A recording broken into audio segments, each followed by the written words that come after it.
Trinamool BJP সংঘর্ষে উত্তপ্ত খানাকুল। পরিস্থিতি সামাল দিতে গিয়ে আহত 2 পুলিশ কর্মী। ঘটনাস্থলে বিশাল পুলিশ বাহিনী। হুগলির খানাকুলে তৃণমূল বিজেপি সংঘর্ষে উত্তপ্ত এলাকা। তৃণমূলের মিছিলে বিজেপির বিরুদ্ধে ইট ছোড়ার অভিযোগ। পাল্টা তৃণমূলের বিরুদ্ধে বিজেপির দলীয় কার্যালয়ে ভাঙচুরের অভিযোগ। ঘটনাস্থলে বিশাল পুলিশ বাহিনী মোতায়েন করা হয়েছে। স্থানীয় সূত্রে জানা যায়, খানাকুলের পলাশপাই থেকে নতিবপুর পর্যন্ত বাইক মিছিল করে তৃণমূল। অভিযোগ, মিছিল যখন বিজেপির দলীয় কার্যালয় থেকে তৃণমূলের মিছিলে যায় তখন ইট ছোড়া হয়।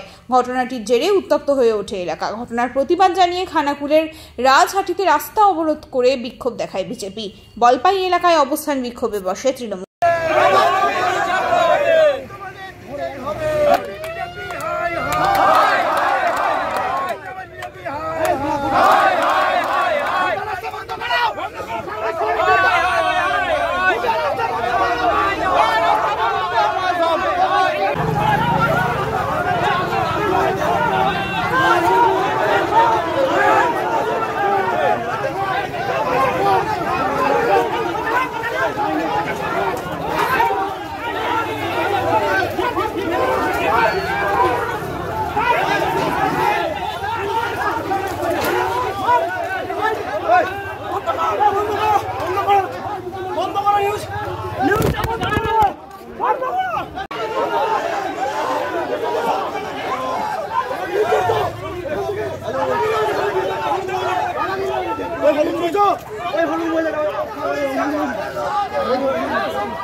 কিসের বিষয় অবরোধ নয়, আমরা মিছিল যাচ্ছিল, আমরা শান্তিপূর্ণ মিছিল করছিলাম নতিবপুর 2 প্রধানের সুভাষের নেতৃত্বে, এবং ওখানের কিছু মহিলা প্রথমে ইট ছুড়ে, প্রথমে পুলিশ প্রশাসনের সৌমিত্রতায় মাথায় আসে ইট পড়ে।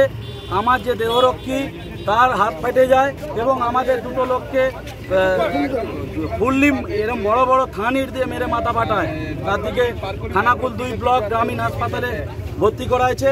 আমরা ইমিডিয়েট যদি সুভাষ এবং তার দলবলের গ্রেপ্তার না হয় আমরা এখানে অনশনে বসছি।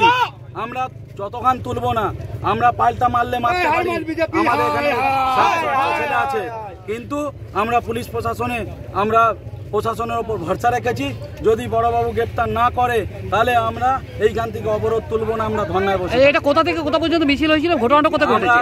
মুচিঘাটা ব্রিজ থেকে আমরা নতিবপুর বাজার যাচ্ছিলাম। ঠিক বলপাই হাটতলার কাছে একটি সরকারি জায়গা ঘিরে বিজেপি পার্টি অফিস করেছে, সেখানের ভেতর থেকে বড় বড় থানির ছোড়া হয়েছে।